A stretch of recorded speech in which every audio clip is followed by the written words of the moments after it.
नमस्कार, the Uttarakhand news में आपका स्वागत है। सीमांत सहित अन्य जनपदों की मुख्य खबरों में पिथौरागढ़ का सिलथाम रई मार्ग कल यानी रविवार को मिनी मैराथन के दौरान वाहनों के लिए बंद रहेगा। यह जानकारी देते हुए पुलिस ने बताया कि मिनी मैराथन दौड़ के आयोजन को लेकर सुरक्षा के दृष्टिगत सिलथाम रई मार्ग को बंद किया गया है। बताया कि धारचूला व मुनस्यारी जाने वाले वाहन सुबह 8:30 बजे से दौड़ समाप्ति तक एपीएस पंडा बाईपास से अपने गंतव्य को जाएंगे। बता दें कि कल यानी रविवार को नशा मुक्ति अभियान के तहत जाजरदेवल थाना परिसर से सुबह 9 बजे मिनी मैराथन दौड़ का आयोजन होना है। पिथौरागढ़ जिला मुख्यालय के निकट नेशनल हाईवे से सटी भूमि पर अतिक्रमण के विरोध में आज जाग उठा पहाड़ संगठन के संयोजक गोपू मेहर ने रामलीला मैदान टकाना में धरना देते हुए शीघ्र मामले को लेकर उचित कार्रवाई किए जाने की मांग की है। इस दौरान संगठन के संयोजक मेहर ने एक बाहरी व्यक्ति पर भूमि पर अतिक्रमण कर निर्माण कार्य शुरू करने के आरोप लगाते हुए कहा कि पूर्व में प्राधिकरण द्वारा कार्रवाई करते हुए निर्माण कार्य रोक दिया गया था और भवन को सीज किया गया था, लेकिन अब फिर से निर्माण शुरू कर दिया गया है। कहा कि नगर के स्थानीय लोग अपने भवनों की मरम्मत भी करें तो उन्हें नोटिस जारी किया जा रहा है, पर इस मामले में अभी तक कोई कार्रवाई नहीं की गई है। इस दौरान उन्होंने बाहरी लोगों को सरकारी भूमि पर अतिक्रमण करने की खुली छूट दिए जाने के आरोप लगाते हुए शीघ्र उचित कार्रवाई किए जाने की मांग की है। लगातार जिला प्रशासन से मांग करते हुए आ रहे हैं और हमने बार बार जिला प्रशासन को अवगत कराया है। 2 वर्ष पूर्व जिस व्यक्ति ने सरकारी जमीन पर कब्जा करके एक भवन का निर्माण किया था और उस वक्त प्रशासन के द्वारा भवन ध्वस्तीकरण किया गया था उसका हिस्सा, और उसमें सील लगाई गई थी, किंतु उस व्यक्ति के द्वारा उसमें दोबारा निर्माण करके अपने व्यापारिक प्रतिष्ठान खोला गया है और अभी 1 हफ्ते पहले उसने सरकारी भूमि में फिर से एक लेंटर डाल दिया है। तो हमने बार बार जिला प्रशासन को अवगत करा रहे हैं। हमारा स्पष्ट कहना है, जिस प्रकार प्राधिकरण के लोग गली कूचों में जाकर के हमारे मूल निवासियों के मकानों के चालान कर रहे हैं और आप देख रहे हैं एनएच के सामने का मामला है, इन प्राधिकरण वालों को ये अतिक्रमण नहीं दिखाई दे रहा है। हमारा स्पष्ट कहना है कि जब तक भवन का ध्वस्तीकरण नहीं होगा हम शांत बैठने वाले नहीं हैं। हम एक जिला प्रशासन को आगाह करा रहे हैं कि बिहारियों का सम्मान और मूल निवासियों का चालान पिथौरागढ़ में बर्दाश्त नहीं किया जाएगा। पिथौरागढ़ नगर निकाय चुनावों के दूसरे दिन विभिन्न क्षेत्रों में नामांकन प्रक्रिया जारी रही। पिथौरागढ़ नगर निगम में मेयर पद के लिए 8 और वार्ड सदस्य पद के लिए 29 नामांकन पत्र खरीदे गए, जबकि 49 प्रत्याशियों ने वार्ड सदस्य पद के लिए नामांकन किया। धारचूला नगर पालिका में अध्यक्ष पद के लिए 1 और वार्ड सदस्य पद के लिए 11 नामांकन पत्र खरीदे गए। गंगोलीहाट में अध्यक्ष पद के लिए 7 और वार्ड सदस्य पद के लिए 7 नामांकन पत्र खरीदे गए, जबकि अध्यक्ष और वार्ड सदस्य पद के लिए 1-1 नामांकन हुआ। डीडीहाट में अध्यक्ष पद के लिए 2 और वार्ड सदस्य पद के लिए 10 नामांकन पत्र खरीदे गए, जबकि अध्यक्ष पद के लिए 1 नामांकन हुआ। बेरीनाग में अध्यक्ष पद के लिए 3 और वार्ड सदस्य पद के लिए 4 नामांकन पत्र खरीदे गए। साथ ही 9 प्रत्याशियों ने वार्ड सदस्य पद के लिए नामांकन किया। मुनस्यारी में अध्यक्ष पद के लिए 6 और वार्ड सदस्य पद के लिए 5 नामांकन पत्र खरीदे गए। पिथौरागढ़ के विंड स्थित पूर्व सैनिक संगठन कार्यालय में पूर्व सैनिकों की एक बैठक संगठन के उपाध्यक्ष मयूख भट्ट की अध्यक्षता में आयोजित हुई। बैठक में विभिन्न विषयों पर चर्चा की गई। इस दौरान नए वर्ष के कार्यक्रमों की रूपरेखा तय करते हुए संगठन के वार्षिक कैलेंडर का विमोचन किया गया। साथ ही नगर निगम चुनावों में सैन्य पृष्ठभूमि की महिला प्रत्याशी को समर्थन देने का भी निर्णय लिया गया।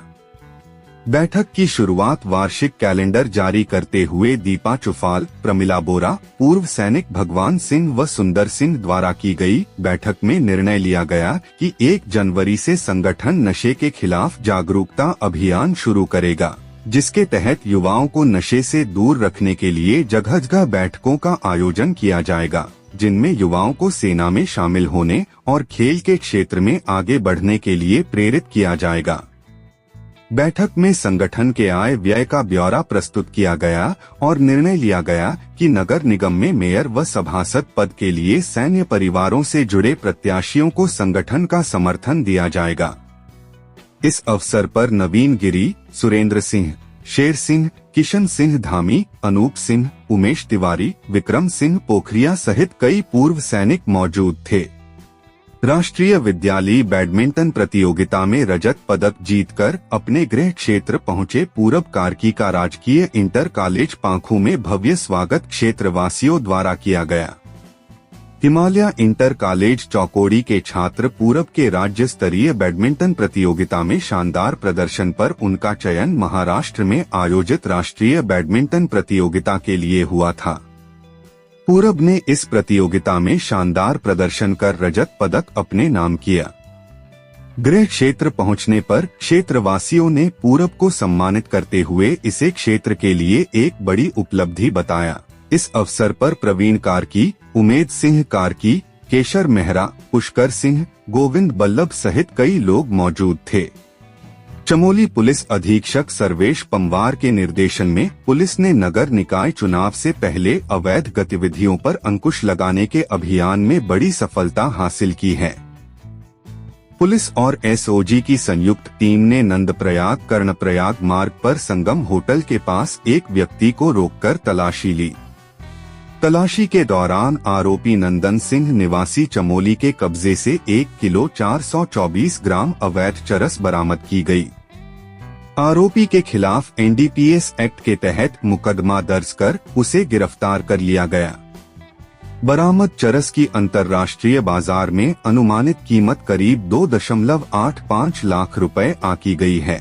पुलिस टीम में चौकी प्रभारी नंदप्रयाग महिला उप निरीक्षक पूनम खत्री सहित अन्य कर्मी शामिल थे। यदि आपने इंटरमीडिएट पास कर लिया है तो उच्च व्यावसायिक शिक्षा में प्रवेश के लिए Manas college of science technology and management Pithoragarh में आपका स्वागत है, जहां उत्कृष्ट शिक्षण एवं व्यक्तित्व विकास के साथ ही आप 3 वर्षीय डिग्री कोर्सेज सोबन सिंह जीना विश्वविद्यालय अल्मोड़ा की मान्यता के साथ प्राप्त कर सकते हैं। प्रवेश प्रारंभ हो चुके हैं, शीघ्र संपर्क। रोडवेज वर्कशॉप टनकपुर के पास चाकू मारकर निर्मम हत्या को अंजाम देने वाले 3 शातिर आरोपियों को पुलिस ने गिरफ्तार कर लिया।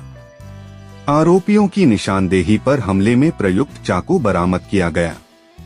चंपावत पुलिस मीडिया सेल से मिली जानकारी के अनुसार बीते 2 दिवस पूर्व कोतवाली टनकपुर में देवेंद्र कुमार मिश्रा ने तहरीर देते हुए बताया कि उनके भाई नरेंद्र मिश्रा की 3 आरोपियों हरीश भट्ट, आकाश पाटनी व धर्मेंद्र कुमार द्वारा चाकू मारकर हत्या कर दी गई है। तहरीर के आधार पर पुलिस ने मामले से संबंधित विभिन्न धाराओं में अभियोग पंजीकृत किया। पुलिस अधीक्षक चंपावत के आदेशानुसार आरोपियों की गिरफ्तारी को लेकर पुलिस टीम का गठन किया गया। पुलिस टीम द्वारा जानकारी जुटाते हुए मुखबिर की सूचना पर आरोपी हरीश भट्ट, धर्मेंद्र कुमार निवासी टनकपुर को चौकी बूम क्षेत्र चिड़ियाघोल क्रिकेट मैदान के पास से गिरफ्तार किया गया और तीसरे आरोपी आकाश पाटनी को पूछताछ हेतु थाना लाया गया था। विवेचना के दौरान संलिप्तता प्रकाश में आने पर आकाश पाटनी को भी विधिवत गिरफ्तार किया गया। पूछताछ में आरोपियों ने बताया कि आरोपी हरीश भट्ट के साथ मृतक नरेंद्र मिश्रा का झगड़ा हुआ था। शराब पीने के बाद झगड़े की बात सामने आई तो हत्या की योजना बनाई गई और रोडवेज वर्कशॉप के निकट चाकू मारकर उसकी हत्या कर दी और गिरफ्तारी से बचने के लिए फरार हो गए। दिसंबर को हमारे पास पुलिस के पास एक सूचना आई जिसमें एक व्यक्ति नरेंद्र मिश्रा, इनके ऊपर चाकू से हमला किया गया पीलीभीत चुंगी के पास में, इस तरीके की सूचना थी। तो उस सूचना के आधार पे जब पुलिस ने पूछताछ करना शुरू किया तो जो नरेंद्र मिश्रा है वो हॉस्पिटल में उनको ब्रॉड डेड डिक्लेयर किया गया था। तो उनके जो भाई है देवेंद्र कुमार मिश्रा, इनके तहरीर के आधार पे मुकदमा पंजीकृत हुआ था 103/61 BNS में। उसके बाद शीघ्र ही हमारे थानाध्यक्ष के निर्देशन में टीमें रवाना हुई थी। जो 3 नामजद अभियुक्त थे उनको हिरासत में लिया गया।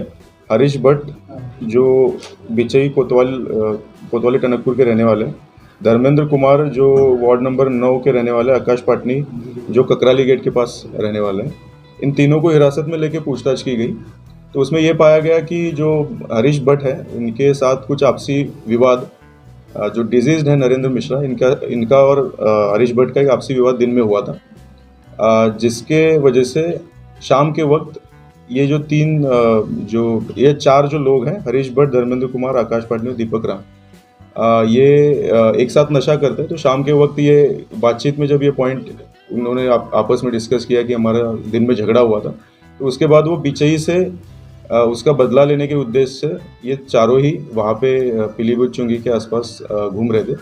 तो जो डिजीज्ड है नरेंद्र मिश्रा, इसके ऊपर उन्होंने हमला किया। इसमें जो मेन अभियुक्त है हरीश भट्ट, इसके द्वारा चाकू से वार किया गया और जो